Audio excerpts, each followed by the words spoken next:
What is going on, YouTube? Welcome back to Fireside Rangers. I'm your host, Eric Wilson. Today, joined by my co-host, Anthony Rivardo. Today, we are continuing our off-season coverage. Free agency coming up on July 1st.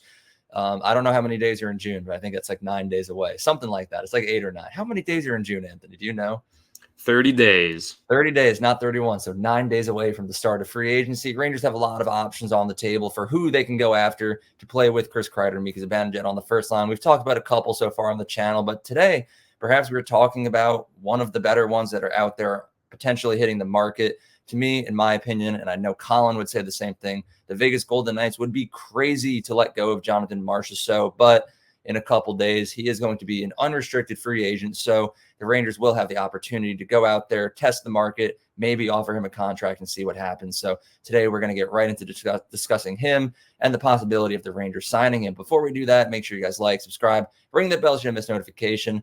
Leave your thoughts on this potential signing down in the comment section below. Be sure to follow us on all of our social media platforms at Fireside Rangers. And Anthony, before I ask you how you're doing today, I just want to announce to the channel last night, made a very impulsive decision. I'm going to Game 7 of the Stanley Cup Finals. I'm going to see the Stanley Cup in person. It was a lot of money. If you guys are watching this, tell me to refund it.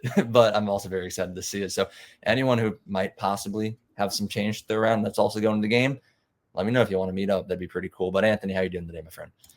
I'm doing great. First of all, I'm somewhat jealous of you that you're going to that game because that should be an awesome experience. Like Game 7 of a Stanley Cup Finals, that's awesome. We both wish that you were going to watch the New York Rangers instead.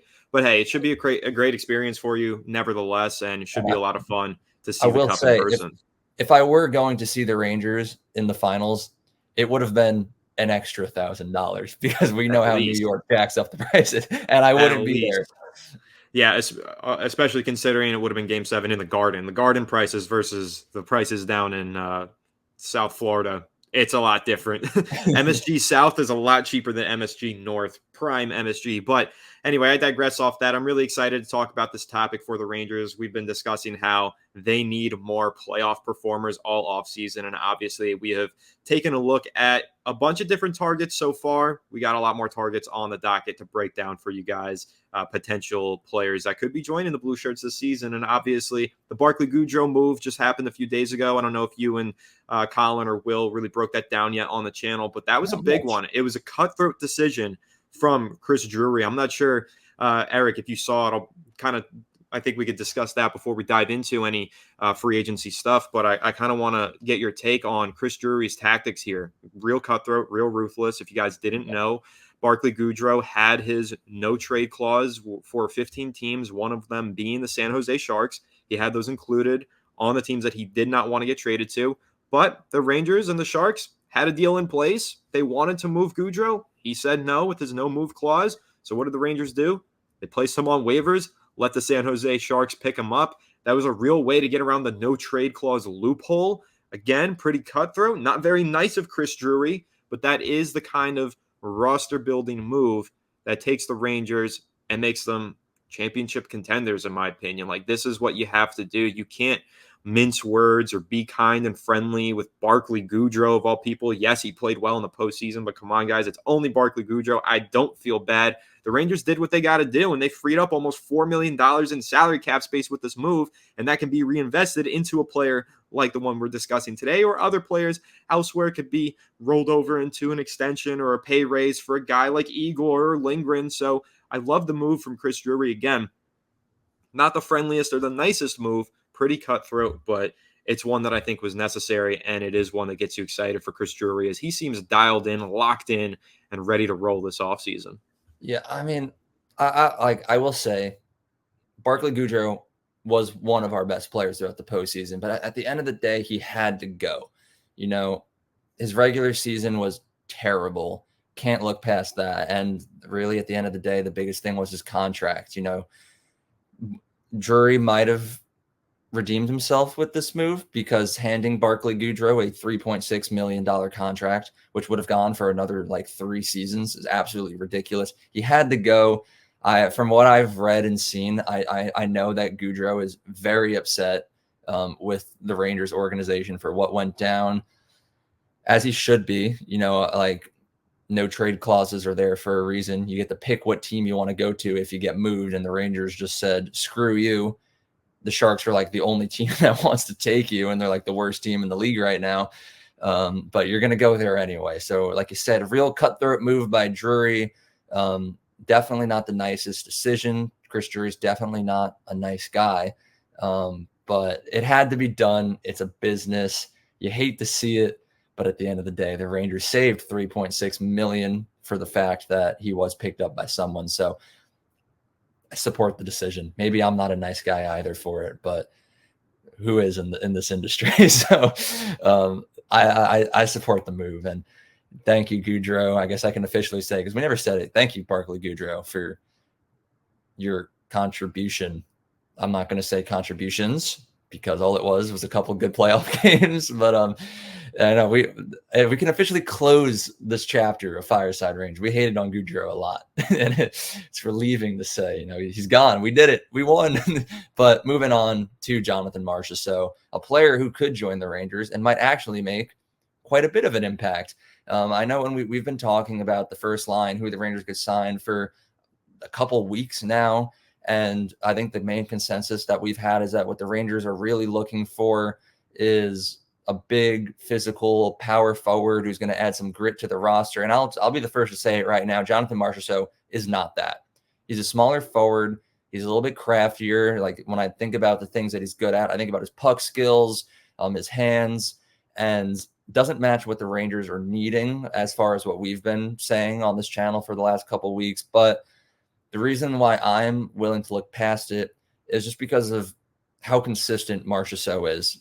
Last season, he had his second highest career point total at 33 years old. So he's a veteran, but he's still playing at an elite level. He reached a 40-goal season last year. He won the Conn Smythe Trophy as the playoff MVP in Vegas' Stanley Cup winning run last season. And I think, to me, again, just the biggest thing is consistency. He produces points at an unreal level. He's I think he's a 3-time 30-goal scorer, and don't quote me, I think it was 7-time 20-goal scorer. So if we're looking to someone who's going to keep Kreider and Zibanejad in check, have them producing all season long, Marchessault might be that type of guy. Maybe we can add that physicality and that grit and everything into the bottom six on the third line. Who knows? But I'm willing to look past all of his character flaws, I guess I would say, as far as what the Rangers need, just because of how good he is and how proven of a player he is. But I definitely am in support, just based on his skill set alone. But how do you feel? I think with Marchessault, the number one selling point is playoff performers, right? That's what the Rangers need. Obviously, that's been the big discussion since the postseason came to a really disappointing end for New York. Obviously, we wanted to make it to the Stanley Cup Finals, bounced in the Eastern Conference Finals for the second time in a few seasons. So now what do the Rangers do? What do they need to prioritize? Who do they need to target? Well, they need to target guys who don't disappear in the postseason. And that's not just me trying to rag on some of our stars and take more shots at them. We've kind of exhausted that conversation already. We've talked about how Panarin didn't necessarily live up to the hype. Zibanejad, Kreider, a few of these guys went ghost in a few games during the postseason. We've talked about all that, but how do we prevent that from happening again next season? Rangers should be back in the postseason next year, but how do they get enough playoff performers to push towards that Stanley Cup final? With Marchessault, you know what you're getting. You know you're getting an elite playoff performer. He got the Conn Smythe Award last season, so you know that he rises to the occasion in the big games. But this is one of those moves that I would welcome, but be a little bit cautious of. And again, it's kind of what you mentioned there, Eric, where this is a playoff performer, so you feel good about that, and you feel like he can definitely make an impact in crunch time. However, his size and lack of size thereof and lack of physicality might give you some cause for concern, because what we saw with the Rangers, in my opinion, during that series with the Florida Panthers was a lack of size and physicality. The Panthers are very strong, very angry, very physical on the ice, and it felt like the Rangers at times got very gassed, very fatigued, and beat down in a couple of those matchups in the Eastern Conference Finals. So with Marchessault, again, playoff performer, but Eric, do you feel like this would be another addition to the top six where you get this guy in there and then you get to crunch time in the third round of the playoffs and maybe he's a little bit worn down due to his lack of size? Or do you think that this is a player that no matter how deep in the playoff run you are, he's just so crafty and talented that he's going to produce anyway? Yeah, I don't think it'll be a problem at all. I mean, like, like we just talked about, he's a smaller forward. So like he's not going to be the guy that's running around, landing big hits, and bringing physicality to the ice. But what I will say is, where he lacks in physicality, he makes up for in durability.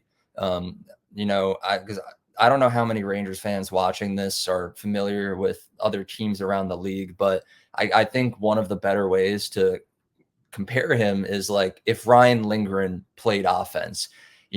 Sure, is he going to get beat down a little bit if we face the Panthers again next year in the Eastern Conference Finals? Yes, but unlike Mika Zibanejad, who's going to get cross-checked in the back and then play with like a broken spine for the next 4 games, Marchessault is going to get right back up, feel perfectly fine, and go score a goal. So yeah, where he lacks in size and physicality, he makes up for in durability, I will say. Um, you know, like I said before, he's proven to be a playoff performer. He's made it all 4 rounds, and he's hoisted the Stanley Cup with the Vegas Golden Knights, and then raised another trophy on his own for being the MVP of that playoff run. So to me, I really don't see it being a problem. I know it goes against pretty much everything that we've said in the last couple of videos about what the Rangers' wants and needs should be. But if there's any player to like break through that barrier and be able to convince me that I don't care about size and physicality in that top 6, it would be Jonathan Marchessault. I'm very confident that he would be able to fit very well with the Rangers, even though he is a little old, 33. I think he'd be a phenomenal fit. I'm sure he's only won 1 Stanley Cup in his career. I'm sure he wants another. And if there's any team that can help him get there, why not us, right? But speaking of his age at 33, I do want to discuss contract, because sure, he might be a good fit characteristic wise, but there is a logistics thing to this, getting the guy on the team. As of right now, I believe, according to Cap Friendly, the Rangers have just over $13.5 million to spend for the remainder of this offseason. They obviously have a couple in-house moves they need to get done. Goodrow's already gone. Kakko's already signed, but Lindgren and Schneider both need to be extended this summer as restricted free agents. Obviously, we've talked about potentially extending Lafreniere or Shesterkin this year, just getting a jump on the pending restricted free agencies next season. But honestly, it might be better to just let that go. I know the Rangers need some center depth that they need to sign, a couple new bottom 6 guys with the departure of Goodrow. A lot of things on Jury's list. I just lost my breath while doing all that. But the Rangers have a lot of money to spend, is what I'm trying to say. And they have the money to spend it. So when I look at a guy like Marchessault, who's 33, I could see him looking for term. He started his career as a young player in Florida, moved over to Vegas in their inaugural season back in 2017, and has stayed with them ever since, playing with Vegas since the 2018-19 season all the way up until today. He was on a 6-year contract with an average annual value of exactly $5 million. Personally, to me, if I'm Marchessault, I'm looking for like a 3 or 4-year contract to just end my career. I'm not looking for a 1-year deal and then having to pack up my family and then move them again this late into my career. So if I'm the Rangers, a 3-year contract worth, honestly, maybe a similar value, 3 years, $5 million, have him retire a Ranger, maybe win a cup or two. I don't know what he's looking for. There hasn't been much news about that. But I'd be willing to make that deal. To me, I think the only problem that we might run into is the fact that he is such a big player on the market. Like I said at the very beginning of this episode, Vegas would be crazy to let him go. So I'm sure they're going to want to extend a player who's been with them for the entirety of their franchise and has won a Stanley Cup with them. They're going to want to extend him. There's probably a lot of other teams out there that's going to start a bidding war of some sorts, which would obviously jack up the price. As long as it's like less than $7 million, I think it would be worth it for the Rangers to really consider this guy to be their first line right winger. But that's just how I feel about it. I mean, I don't disagree with you. I think that it's a move that the Rangers consider if Marchessault somehow makes it to the free agency market. Kind of like you said, I'm not necessarily confident that he will be available for the Rangers. I mean, he'll make it to the market, but for how long? And, what does the bidding war look like? And will Vegas let him go? I don't think so. But if he is available out there, I mean, you're right, where this would be one of those perfect signings for the next few years to give the Rangers extra postseason firepower and hopefully improve their chances of winning the cup. But at the same time, we have been talking a lot, and you kind of said this, how this signing seems like an upgrade, but also goes against kind of the other strategies that we've said we wanted to see. This isn't necessarily a long-term solution, and it's not necessarily a cheap option either for the Rangers. So I do wonder if this would be the smart move for them. They have plenty of cap space right now because of the Goodrow move, because they've got Capo Caco on the one-year qualifying offer, and they might balloon that cap space even more if they end up buying out Jacob Trouba or doing anything else interesting. So I think that the Rangers could afford to sign Marchessault, but should they? I'm still 50-50 on it. I think that if your main priority, if you're Chris Drury, is just to add firepower for the postseason, you fall in love with this idea. But if you're looking to build towards the future and develop more talent and sustain success, then I think it does become questionable. And that's kind of where I wrestle with this idea, because it really just falls down to how you look at this Rangers team. Do they have to completely maximize the cup window before it closes and try and win a cup this year or next? Like, is it that important to try and win in the next 2 years? Or do you view it as, yes, they have some great talent that might be on its way out in the next few years, but they've also got some young talent that they need to continue building around? Then maybe you try and target a player who's more 29 years old rather than 32, 33 years old, right? So I think that's what it comes down to as a Rangers fan or as Chris Drury. How do you view the future of this team and how important it is for you to gain all of that postseason success immediately next season versus maybe in 2 to 3 seasons?